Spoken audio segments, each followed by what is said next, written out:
ನಮಸ್ಕಾರ. ನಾಡಿನ ಸಮಸ್ತ ವೀಕ್ಷಕರಿಗೆ ಬೆಂಗೇರಿ ದಾನಮ್ಮ ಯೂಟ್ಯೂಬ್ ಚಾನಲ್ಗೆ ಸ್ವಾಗತ ಸುಸ್ವಾಗತ. ತಾಯಿ ಗುಡ್ಡಾಪುರ ದಾನಮ್ಮ ನೆಲೆಸಿರುವಂಥ ನಮ್ಮ ಹುಬ್ಬಳ್ಳಿಯಲ್ಲಿ, ಅದು ಎಲ್ಲಿದೆ ಅಂದರೆ ನಮ್ಮ ಗೋಪನಕೊಪ್ಪ ಬೆಂಗೇರಿಯಲ್ಲಿರುವಂಥ ಶ್ರೀ ದಾನಮ್ಮ ದೇವಿ ದೇವಸ್ಥಾನ. ಮೊದಲನೇದಾಗಿ ಎಲ್ಲರಿಗೂ ಮಹಾನವಮಿ ದಸರಾದ ಶುಭಾಶಯಗಳು. ದಸರಾ ಅಂಗವಾಗಿ ನಾವು ಮಾಡತಕ್ಕಂತಹ ಹೊಸ ಪೂಜೆ ವಿಧಿವಿಧಾನಗಳ ಬಗ್ಗೆ ನಿಮಗೆ ತಿಳಿಸ್ಕೊಡ್ಬೇಕಂತ ಇವತ್ತು ನಾವು ಬಂದಿದ್ದೀವಿ. ಇಂದಿನ ದಿನ ನಾವು ಒಂದು ಹೊಸ ಪೂಜೆ ಆದಂಥ ಪ್ರಾಚೀನ ಧನಲಕ್ಷ್ಮಿ ಪೂಜೆಯ ಬಗ್ಗೆ, ಅದರ ವಿಶೇಷತೆ, ಅದನ್ನು ಮಾಡುವಂಥ ವಿಧಾನ ವಿಧಿ, ಅದರ ಬಗ್ಗೆ ಇವತ್ತು ಮಾತಾಡಲಿಕ್ಕಿದ್ದೇವೆ. ಈ ಪೂಜೆಯನ್ನು ನೀವು ಮಾಡೋದ್ರಿಂದ ನಿಮಗಾಗುವಂಥ ಲಾಭಗಳು ಏನೇನಂತಂದರೆ, ಮುಖ್ಯವಾಗಿ ದುಡ್ಡಿನ ಸಮಸ್ಯೆ. ಮನೆ ಕಟ್ಟಬೇಕಂತಿರ್ತೀರಿ, ದುಡ್ಡು ನಿಲ್ತಾ ಇರಲ್ಲ. ಮದುವೆ ಮಾಡಬೇಕು ಅಂತಿರ್ತೀರಿ, ದುಡ್ಡು ನಿಲ್ತಾ ಇರಲ್ಲ. ವ್ಯವಹಾರದಲ್ಲಿ ತೊಂದರೆ, ವ್ಯಾಪಾರದಲ್ಲಿ ನಷ್ಟ, ಇನ್ನೂ ಅತ್ಯಾದಿ ಹಲವು ಸಮಸ್ಯೆಗಳಿಗೆ ಇಲ್ಲಿ ನೀವು ಪರಿಹಾರನ ಕಂಡುಕೊಳ್ಬೋದು. ಕಷ್ಟಪಟ್ಟು ದುಡ್ದಂಥ ದುಡ್ಡು ಮನೇಲಿ ನಿಲ್ತಾ ಇಲ್ಲ. ಮದುವೆಗೋಸ್ಕರ ಕೂಡಿಸಿಟ್ಟಿರ್ತೀವಿ, ಮನೆ ಕಟ್ಟಕ್ಕಂತ ಕೂಡಿಸಿಟ್ಟಿರ್ತೀವಿ, ಇನ್ನೂ ವ್ಯಾಪಾರಕ್ಕೆ ನಷ್ಟ, ಲಾಭ, ಏನೋ ಒಂದು ವ್ಯವಹಾರ ಮಾಡೋಕೆ ಹೋಗ್ತೀವಿ, ದುಡ್ಡು ನಿಲ್ತಾ ಇರಲ್ಲ. ಇನ್ನೂ ಕಷ್ಟಪಟ್ಟು ಏನೇನು ವ್ಯವಹಾರಗಳಿಗಂತ ಕಷ್ಟಪಟ್ಟು ಮನೇಲಿ ಕೂಡಿಟ್ಟಂಥ ದುಡ್ಡು 1 ರೂಪಾಯಿನೂ ನಿಲ್ತಾ ಇರಲ್ಲ. ಅದಕ್ಕೋಸ್ಕರ ಈ ಪೂಜೆಯನ್ನು ಮಾಡೋದ್ರಿಂದ ನೀವು ದುಡ್ದಂಥ ದುಡ್ಡು ಎಲ್ಲಿ ಹೋಗಲ್ಲ. ಸದಾ ಲಕ್ಷ್ಮಿ ನಿಮ್ಮ ಮನೆಯಲ್ಲಿ ಸದಾ ನೆಲೆಸಿರ್ತಾಳೆ.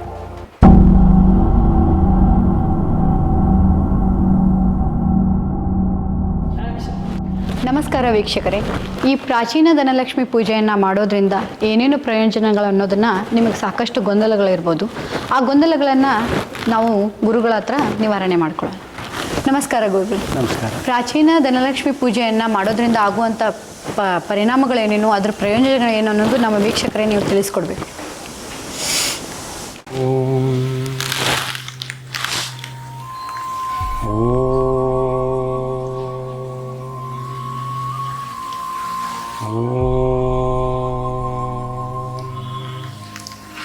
ಓಂ ಶಕ್ತಿ ಓಂ ಶಕ್ತಿ ಓಂ ಶಕ್ತಿ ಓಂ ಓಂ ಶಕ್ತಿ ಓಂ ಶಕ್ತಿ ಓಂ ಶಕ್ತಿ ಓಂ ಆದಿಶಕ್ತಿ ಮಹಾಶಕ್ತಿ ಪರಾಶಕ್ತಿ ಓಂ ಆದಿಶಕ್ತಿ ಮಹಾಶಕ್ತಿ ಪರಾಶಕ್ತಿ ಓಂ ಇಚ್ಛಾಶಕ್ತಿ ಕ್ರಿಯಾಶಕ್ತಿ ಜ್ಞಾನಶಕ್ತಿ ಓಂ ಇಚ್ಛಾಶಕ್ತಿ ಕ್ರಿಯಾಶಕ್ತಿ ಜ್ಞಾನಶಕ್ತಿ ಓಂ ಬ್ರಹ್ಮಶಕ್ತಿ ವಿಷ್ಣು ಶಕ್ತಿ ಶಿವಶಕ್ತಿ ಓಂ ಬ್ರಹ್ಮಶಕ್ತಿ ವಿಷ್ಣು ಶಕ್ತಿ ಶಿವಶಕ್ತಿ ಓಂ. ಗುರುಗಳೇ, ಈ ಪ್ರಾಚೀನ ಧನಲಕ್ಷ್ಮಿ ಪೂಜೆಯನ್ನು ಮಾಡೋದ್ರಿಂದ ಏನೇನು ಪರಿಹಾರಗಳನ್ನು ಕಂಡ್ಕೋಬಹುದು ಅನ್ನೋದನ್ನ ಸ್ವಲ್ಪ ತಿಳಿಸ್ಕೊಡ್ರಿ. ಹಾಗಾದರೆ ಮಂತ್ರ ಹೇಳಿದಂಗೆ ಆದಿಶಕ್ತಿ ಪರಾಶಕ್ತಿ ಇಚ್ಛಾಶಕ್ತಿ ಓಂ ಬ್ರಹ್ಮಶಕ್ತಿ ವಿಷ್ಣು ಶಕ್ತಿ ಶಿವಶಕ್ತಿ ಓಂ. ಈಗ ಆದ ಕಾಲದಿಂದ ಬಂದಂತೆ ರಾಜರು ಮಹಾರಾಜರು ಋಷಿ ಮುನಿಗಳು ಒಂದು ಪೂಜಾ ಕ್ರಮ, ಯಾವುದೋ ಒಂದು ಯೋಗಾಸನ ಮಾಡಬೇಕಾಯ್ತು, ಅವನ್ನೆಲ್ಲ ಆ ರೀತಿ ದೇವಿ ಒಂದು ಆರಾಧನೆ. ಈಗ ಬರುವಂಥ ನವರಾತ್ರಿ ಒಳಗೆ ನಾವು ದೇವಿ ಆರಾಧನೆ ಮಾಡ್ತೀವಿ. ಆರಾಧನೆ ಮಾಡೋದ್ರಿಂದ ನಮ್ಮ ಏನು ಇಚ್ಛೆ ಇರ್ತಾವ, ನಮ್ಮ ಬೇಡಿಕೆಗಳೇನಿರ್ತಾವ, ನಮ್ಮ ಕುಂದು ಕಥೆಗಳೇನಿರ್ತಾವ, ನಮ್ಮ ಆಗುಗಳನ್ನು ದೂರ ಮಾಡುವಂಥದ್ದು, ಒಳ್ಳೆಯ ಫಲ ಕೊಡುವಂಥದ್ದು. ಆ ಟೈಮ್ದಾಗ ಅದನ್ನು ನಾವು ಮಾಡಿದ್ದಾದರೆ, ದೇವಿ ಆರಾಧನೆ ಮಾಡಿದ್ದಾದರೆ, ನಾವು ಮಾಡುವಂಥ ಪ್ರತಿಯೊಂದು ಕಾರ್ಯದಲ್ಲಿ ಯಶ ಭಾಗ್ಯ ಕೀರ್ತಿ ಅನ್ನೋದು ಕೊಟ್ಟು ಕಾಪಾಡಿ ನಮಗಾತು, ಬಂಧು ಬಳಗಗಾತು, ಭಕ್ತ ಮಂಡಳಿಗಾತು, ಜಗತ್ತು ಸಮಸ್ತ ಪ್ರಾಣಿ ಪಕ್ಷಿಗಳಿಗಾತು ಎಲ್ಲ ಒಳ್ಳೆಯದಾಕೈತೆ ಅನ್ನೋ ಒಂದು ಉದ್ದೇಶ ಮೇಲೆ ಈ ನವರಾತ್ರಿ ಅಂಗವಾಗಿ ನಾವು ಇದನ್ನೊಂದು ಪೂಜಾ ಕಾರ್ಯಕ್ರಮ ಇಟ್ಕೊಂಡಿವಿ. ಇದು ಮುಂದಾದರೂ ಮಾಡ್ಕೊತ ಹೋಗುವಂಥದ್ದು, ಮನೆಯಲ್ಲಿ ಮಾಡ್ಕೊಂಡು ಹೋಗುವಂಥದ್ದು. ಇದು ಪೂರ್ವದಿಂದ ಬಂದಿದ್ದು. ಈಗ ಮಣ್ಣಿನ ಚಟಿಗೆ ಅಂದ್ರೆ ಏನು? ಮಣ್ಣು ಅಂದ್ರೆ ಅದ್ರೊಳಗೊಂದು ಶಕ್ತಿ. ನಾವು ಬೀಜ ಬಿತ್ತಿದ ಮಣ್ಣದೊಳಗೆ ಏನಾಗ್ತೈತೆ, ಅದು ಫಲಕಾರಿ ಅಂತ ಆಗುವಂಥದ್ದು ಶಕ್ತಿ. ಇದು ನಾವು ಸಿಮೆಂಟ್ದೊಳಗೆ ಹಾಕಿದ್ರೆ ಗಟ್ಟಿ ಹಾಕೈತೆ, ಅದರ ಫಲಕಾರಿ ಆಗುವುದಿಲ್ಲ. ಹಾಗೆ ಏನೈತೆ, ಮಣ್ಣಿನೊಳಗೆ ಅಂಥ ಒಂದು ಶಕ್ತಿ ಐತಿ. ಅಂಥ ಒಂದು ಈಗ ಬಿಸಿಲಾತು ಮಳೆ ಆಯ್ತು ಅಂತ ಹಿಡ್ಕೋವಂಥ ಶಕ್ತಿ ಅದ. ಅದರಿಂದ ಮಣ್ಣಿನ ಚಟಿಗೆಯೊಳಗೆ ಇದನ್ನು ಸ್ಥಾಪನೆ ಮಾಡುವಂಥದ್ದು. ಗುರುಗಳೇ, ಮತ್ತು ಈ ಮಣ್ಣಿನ ಚಟಿಗೆಯಲ್ಲಿ ನೀವು ನವಧಾನ್ಯಗಳನ್ನು ಹಾಕ್ತಿರಲ್ಲ, ಅದರದ್ದೇನು ಪ್ರಯೋಜನ? ಈಗ ಮೊದಲು ಅದಕ್ಕೆ ಶುದ್ಧೀಕರಣ ಅಂತೇಳಿ ನಾವು ಅದಕ್ಕೆ ಗೋಮೂತ್ರ ಹಾಕಿ ಸಿಂಪಡಿಸುವಂಥದ್ದು. ನಾಯಿಗಳಾಗಲಿ ಅಂಥವು ಪ್ರಾಣಿಗಳಾಗಲಿ ಮಲಮೂತ್ರ ಮಾಡಿದ್ದಾದರೆ ಅಶುದ್ಧ ಆಗಿರ್ತೈತೆ. ಅದಕ್ಕೆ ನಾವು ಮೊದಲು ಗೋಮೂತ್ರ ಹಾಕುವಂಥದ್ದು, ಆಮೇಲೆ ಪಂಚಾಮೃತ ಹಾಕುವಂಥದ್ದು. ನವಧಾನ್ಯಗಳಿಗೆ ಒಂದು ಶಕ್ತಿ. ನಾವು ಒಂದು ಕಾಳು ಬಿತ್ತಿದ್ದಾದರೆ ಅವು ತನಿಗಂಟ್ಲೆ ಕೊಡುವಂಥದ್ದು, ರಾಶಿ ಅಂತೂ ಆಗುವಂಥದ್ದು. ಈಗ ನವಧಾನ್ಯ ಅಂತಂದ್ರೆ ಏನು? ಯಾವುದೋ ಒಂದು ಕಡ್ಲಿಯನ್ನು ತಗೊಳ್ಳಿ, ಯಾವುದೋ ಒಂದು ಪದಾರ್ಥ ತಗೊಳ್ಳಿ, ಅದನ್ನು ಹಾಕೋದ್ರಿಂದ ಅದು ಉತ್ಪನ್ನ ಆಗುತ್ತೆ. ಉತ್ಪಾದನೆ ಆಗಿ ನಾವು ಮಾಡುವಂಥ ಇಚ್ಛೆಗಳನ್ನ ಪೂರ್ತಿ ಮಾಡುವಂಥ ಈಗ ನಾವು ಹೇಳ್ಬೇಕಾದ್ರೆ ನಮ್ಗೆ ಆರೋಗ್ಯ ಸರಿ ಇಲ್ಲ ಅಂತ ಹೇಳಿದಾಗ ಹಿರಿಯರು ಹೇಳ್ತಾರೆ. ಈಗ ನಾವು ಮನೆಯಾಗೆ ಕೋಸಂಬರಿ ಅಂತ ಉಪಯೋಗ ಮಾಡ್ತೀವಿ. ಕೋಸಂಬರಿ ಒಳಗೆ ಅದು ಎಂಥ ಧಾನ್ಯ ಇರ್ತೈತಿ ಗೊತ್ತೈತಿ. ಅದು ಏನು ಮಾಡ್ತಿದ್ವಿ, ನಮ್ಗೆ ಶಕ್ತಿ ವರ್ಧಕ ಮತ್ತು ಆಲಸ್ಯಗಳನ್ನು ದೂರ ಮಾಡುವಂಥದ್ದು. ಕೋಸಂಬರಿ ಒಳಗೆ ನಾವು ಬೀಜ ಹಾಕ್ತೀವಿ. ಆ ಬೀಜ ಹಾಕೋದ್ರಿಂದ ಏನಾಕೈತಿ, ಅದು ನಮ್ಗೆ ಆರೋಗ್ಯವನ್ನು ಕೊಡುವಂಥದ್ದು, ಕಾಪಾಡುವಂಥದ್ದು, ಚೈತನ್ಯವಂತ ಕೊಡುವಂಥದ್ದು. ಹಂಗೆ ನಾವು ನವಧಾನ್ಯಗಳಿಗೆ ಒಂದೊಂದಂಥ ಶಕ್ತಿ ಅದ. ನವಗ್ರಹಗಳಿಗೆ ಒಂದೊಂದು ಅಧಿಪತಿ ಹೆಂಗೆ ಇದಲ್ಲ, ಈಗ ಗುರುವಿಗೆ ಕಡಲೆ, ಆಮೇಲೆ ತೊಗರಿ, ಶುಕ್ರದೇಶ ತೊಗರಿ, ಶನಿ ದೇವರಿಗೆ ಕರಿ ಎಳ್ಳು, ಈ ಪ್ರಕಾರವಾಗಿ ಇದ್ದುದರಿಂದ ಆ ಒಂದು ಶಕ್ತಿವರ್ಧಕ ಇರೋದ್ರಿಂದ ಆ ಧಾನ್ಯಗಳನ್ನು ನಾಳೆ ಹಾಕಿದ್ದಾದರೆ, ಅದಕ್ಕೆ ಪಂಚಾಮೃತ ಹಾಕಿದ್ದಾದರೆ, ನೀರು ಹಾಕಿ ಹಸಿ ಮಣ್ಣು ಹಾಕಿ ಬಳಸೋದ್ರಿಂದ ಆ ಶಕ್ತಿ ಉತ್ಪನ್ನ ಆಗಿ ಬರ್ತೈತಿ ಆ ಗಡಿಯೊಳಗೆ. ಗುರುಗಳೇ, ಈಗ ನಾವು ಮಣ್ಣಿನ ಚಟಿಕೆ ಮೇಲೆ ಕಳಶನ ಇಟ್ಟು ಪೂಜೆ ಮಾಡ್ತೀವಿ, ಅದು ಏನಕ್ಕೆ ಇಡ್ತೀವಿ? ಕಲಶ ಅಂದ್ರೆ ಲಕ್ಷ್ಮಿ ಇದ್ದಂಗೆ. ಲಕ್ಷ್ಮಿ ನಾವು ಬೇಡಿ ಅಂತ ಇಚ್ಛಾ ಅಂತ ಪೂರ್ತಿ ಮಾಡುವಂಥದ್ದು. ತುಂಬಿದ ಕಲಶ, ಯಾರೋ ಒಬ್ಬರು ಗುರುಗಳು ಬರಲಿ, ಯಾವುದೋ ಒಂದು ಪೂಜಾ ಮಾಡಲಿ ಅದು ಮೊದಲ ಕುಂಭ ಅಂದರೆ ಇದು ಲಕ್ಷ್ಮಿ. ಆ ದರ್ಶನ ತಗೋದ್ರಿಂದ, ಅದನ್ನು ಇಡೋದ್ರಿಂದ ನಮಗೆಲ್ಲ ಫಲಕಾರಿ ಆಗುವಂಥದ್ದು ಒಂದು ಸೂಚನೆ. ಕಲಶ ನಾವು ಬರೀ ಕೊಡ ಇಡೋದಿಲ್ಲ, ಬರೀ ಕಲಶ ಇಡೋದಿಲ್ಲ. ನಾವು ನೀರಾಗಲಿ ಅದು ಹಾಕುವಂಥ ಪದಾರ್ಥಗಳು ಹಾಕಿದ್ದಾದರೆ ಅದು ಫಲಕಾರಿ ಆಗುವಂಥದ್ದು.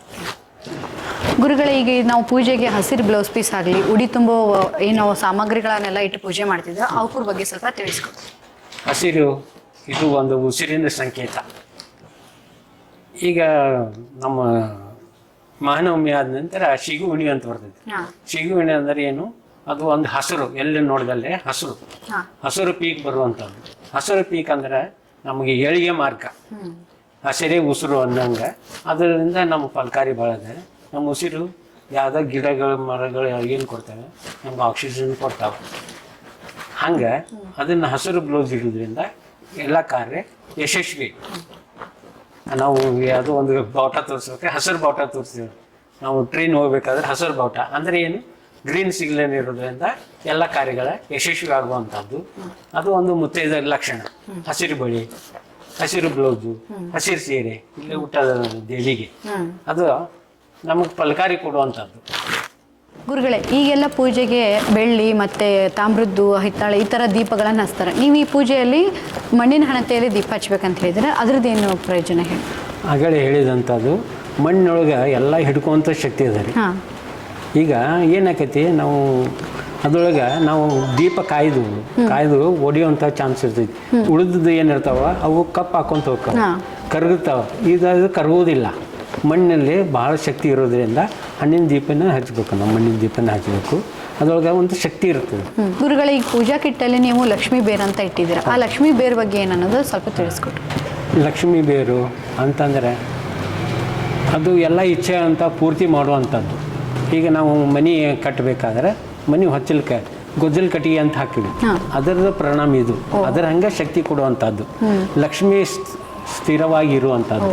ಆಮೇಲೆ ಅದು ಏನಾಕೈತಿ ರೀ, ಅದು ಫಲಕಾರಿ ಆಗಿ ನಮ್ಗೆ ಇಚ್ಛಾಪೂರ್ತಿ ಮಾಡುವಂಥದ್ದು, ಕೆಡುವಂಥ ವಸ್ತು ಅಲ್ಲ.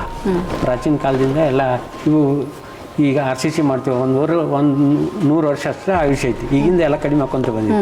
ಈ ಕಟ್ಟಿಗೆ ಒಳಗೆ ಆಯುಷ್ಯ ಅನ್ನೋದು ಭಾಳ ಐತಿ. ಅದಕ್ಕೆ ಆಯುಷ್ಯ ಅನ್ನೋದು ಇದಕ್ಕೆ ಮುಕ್ತಾಯ ಅನ್ನೋದಿಲ್ಲ. ಅದು ಇನ್ನೂ ಗಟ್ಟಿ ಹಾಕೊಂತ ಹೋಗ್ತೈತಿ ಹೊರತಾಗಿ ಅದನ್ನು ನಾವು ಹೆಂಗೆ ಸಂರಕ್ಷಣೆ ಮಾಡ್ತೇವೆ ಅಂಥ ಒಂದು ಬೇರು.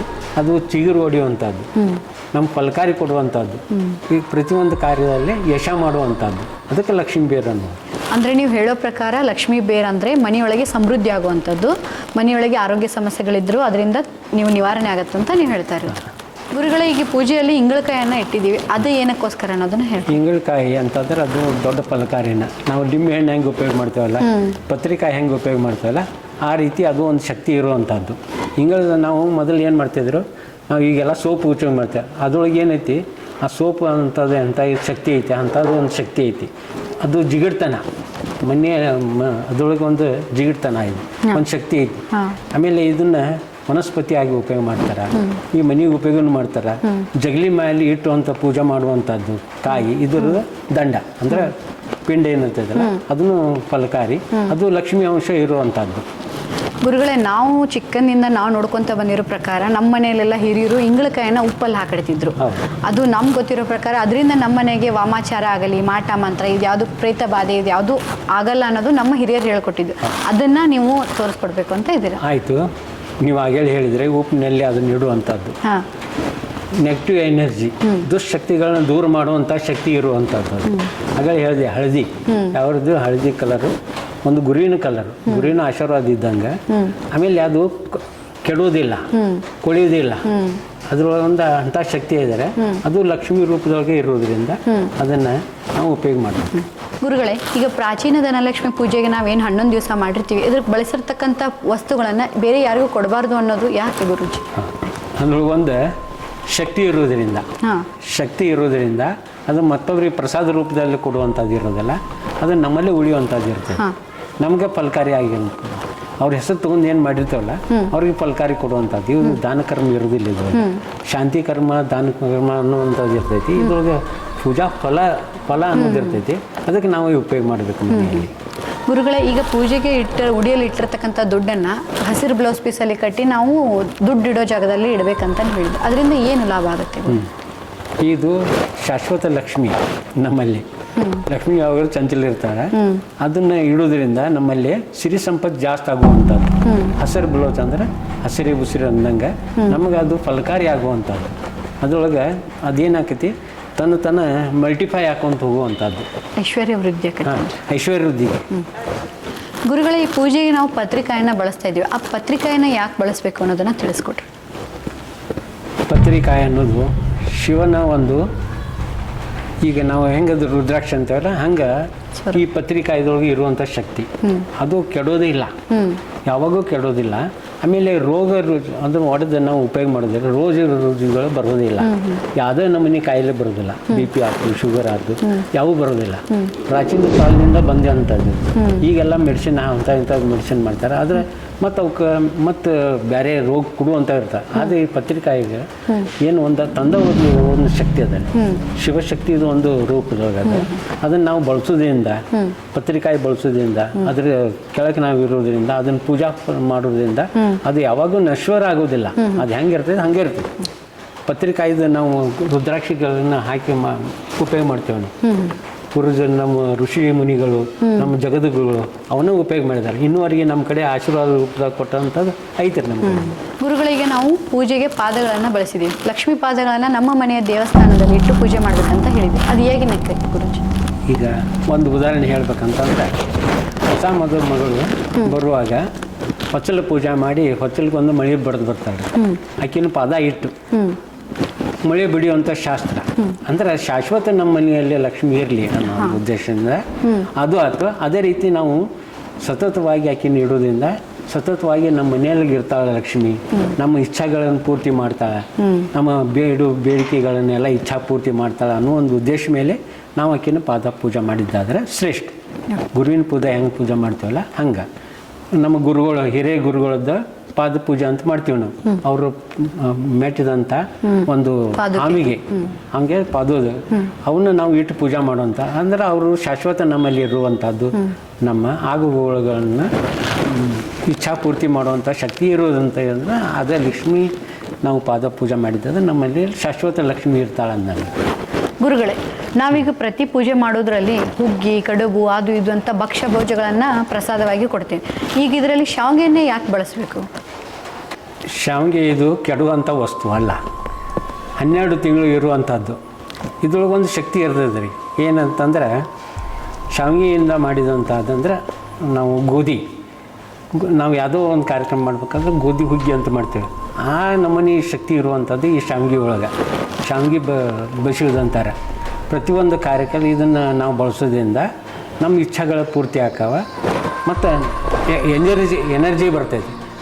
ಈ ಹೊಸ ಮದುಮಕ್ಕಳಿಗಾಗಲಿ, ನಾವು ಪೂಜಾ ಪುನಸ್ಕಾರ ಮಾಡಿದಾಗ ಆಗಲಿ, ಹಿರಣ್ಣಿಗಾಗಲಿ ನಾವು ಶಾವಿಗೆ ನೈವೇದ್ಯ ಮಾಡೋದ್ರಿಂದ ಅಂಥ ಇಚ್ಛೆಗಳನ್ನು ಪೂರ್ತಿ ಮಾಡುವಂಥ ಶಕ್ತಿ, ಅವ್ರಿಗೆ ಎನರ್ಜಿ ಬರುವಂಥ ಶಕ್ತಿ ಇದ್ರೊಳಗೆ ಅನ್ನೋದಕ್ಕೆ ನಾವು ಈ ಶಾವಿಗೆ ಪಾಯಸ ನೈವೇದ್ಯ ಮಾಡಬೇಕು. ಆಕೆ ದೇವಿಗೆ ಇಷ್ಟವಾದದ್ದು.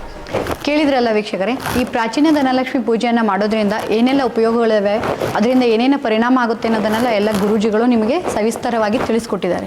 ಇಷ್ಟೆಲ್ಲ ಕೇಳಿದ ಮೇಲೆ ನಿಮಗೂ ಈ ಪೂಜೆನ ಮಾಡಿಸ್ಬೇಕಂತ ಇದ್ದರೆ ಸ್ಕ್ರೀನ್ ಮೇಲೆ ಬರುವಂಥ ನಂಬರ್ಗೆ ಕಾಲ್ ಮಾಡಿ. ನಿಮಗೆ ಕಿಟ್ಟು ಕೂಡ ಆರ್ಡ್ರ್ ಆಗುತ್ತದೆ ಮತ್ತು ಗುರುಗಳ ಜೊತೆ ನೀವು ಡೈರೆಕ್ಟಾಗಿ ಮಾತಾಡ್ಬೋದು.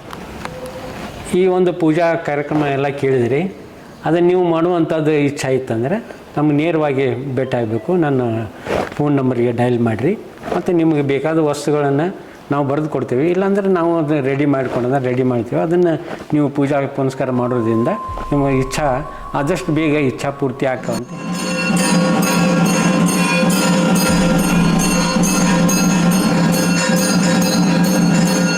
ಆ ಫೋಟೋ ಆ ಕಡೆ ಮಾಡಿ.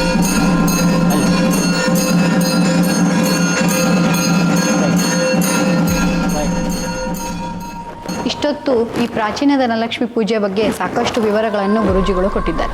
ಮತ್ತೆ ಇದೇ ರೀತಿ ಮತ್ತೊಂದು ವಿಡಿಯೋಗಳ ಜೊತೆ ನಿಮ್ಮ ಮುಂದೆ ಹಾಜರಿರ್ತೀವಿ. ಧನ್ಯವಾದಗಳು.